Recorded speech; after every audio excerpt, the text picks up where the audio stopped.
The hidden reason. Why do we get bored? You know that moment. You're sitting on the couch, phone in hand, scrolling through the same apps for the 10th time, and suddenly a heavy, restless fog settles over you. Nothing feels interesting. Everything feels meh. You're not tired, not sad, not angry, just bored. And in our hyper-connected, always-on world, boredom can feel almost shameful, like a personal failure. But what if boredom isn't the enemy? What if it's one of the most important signals your brain sends you? The evolutionary purpose of boredom. Boredom isn't a modern invention. Our ancestors likely felt it too. From an evolutionary perspective, boredom served as a useful alarm system. When early humans were safe, fed, and had no immediate threats or tasks, that restless feeling pushed them to explore, create, hunt, or socialize. In other words, boredom motivated action when everything was good enough. Today, that same mechanism still exists, but the environment has changed dramatically. We live in a world designed to eliminate boredom, endless entertainment, constant notifications, and dopamine hits available 24/7. Yet boredom still shows up. Why? Because our brains are wired for novelty and challenge. When stimulation drops below a certain level, boredom kicks in to nudge us towards something more engaging. Psychologists describe boredom as a state of understimulation combined with a desire for meaningful activity. It's not the same as laziness or depression. It's your mind saying, this isn't enough. Let's find something better. The neuroscience behind it.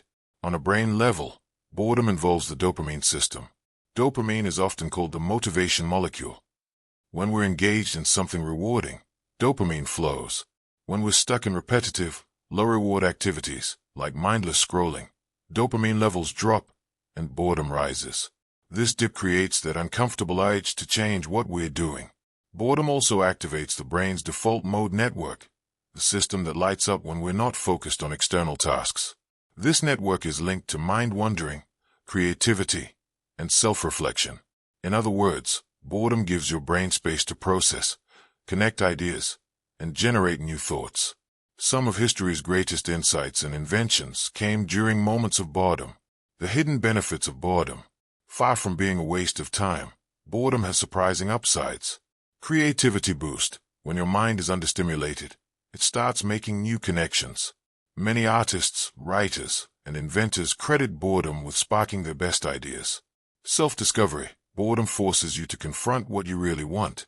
It's a signal that your current activity isn't fulfilling a deeper need. Rest, challenge, connection, or meaning. Emotional regulation. Learning to sit with boredom builds tolerance for discomfort. In a world of instant gratification, this skill is increasingly valuable. Motivation reset. Boredom can push you toward more meaningful pursuits. That restless feeling often leads people to pick up a new hobby, start a project, or have a meaningful conversation. Research supports this. Studies show that people who allow themselves to be bored often report higher creativity and life satisfaction than those who constantly chase stimulation. Why we get bored more easily today. Modern life has made boredom both more common and harder to tolerate. We're constantly overstimulated yet underchallenged. Social media, streaming services, and notifications create an environment of continuous partial attention. Our brains get used to high levels of stimulation, so normal life starts to feel dull by comparison. We also have fewer opportunities for natural boredom. In the past, waiting in line, sitting on a bus, or doing repetitive chores gave the mind space to wander. Now, those moments are filled with screens. The result? We're less practiced at handling boredom, so it feels more uncomfortable when it arrives. How to make friends with boredom. Instead of fighting boredom or immediately reaching for your phone, try these approaches. Sit with it for a few minutes. Notice what the feeling is telling you. Are you craving connection, challenge, rest, or creativity? Use it as a prompt. Boredom is often a signal to change something. Start a small project. Call a friend. Go for a walk without your phone. Or try a new hobby. Create intentional boredom. Schedule screen-free time. Let your mind wander during chores or commutes. Many people discover surprising ideas during these moments. Reconnect with flow activities. Boredom often fades when we engage in something challenging but achievable. Reading, cooking, playing music, or learning a skill. Practice self-compassion. Boredom isn't a character flaw. It's a normal human experience. Treat it with curiosity instead of judgment. The bigger picture. Boredom isn't the opposite of happiness. It's often the doorway to it. When we learn to tolerate and even welcome boredom, we become better at noticing what truly matters. We create space for deep work, meaningful relationships, and genuine rest. In a world engineered to keep us distracted, choosing to sit with boredom is almost rebellious and incredibly powerful. So the next time you feel that restless fog creeping in, don't rush to escape it. Pause. Listen. Ask yourself what it's trying to tell you. You might discover that boredom isn't empty at all. It's full of possibility. What about you?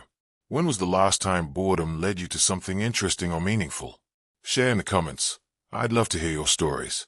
And if you're ready to make boredom work for you, try leaving your phone in another room for just one evening this week. You might be surprised what shows up.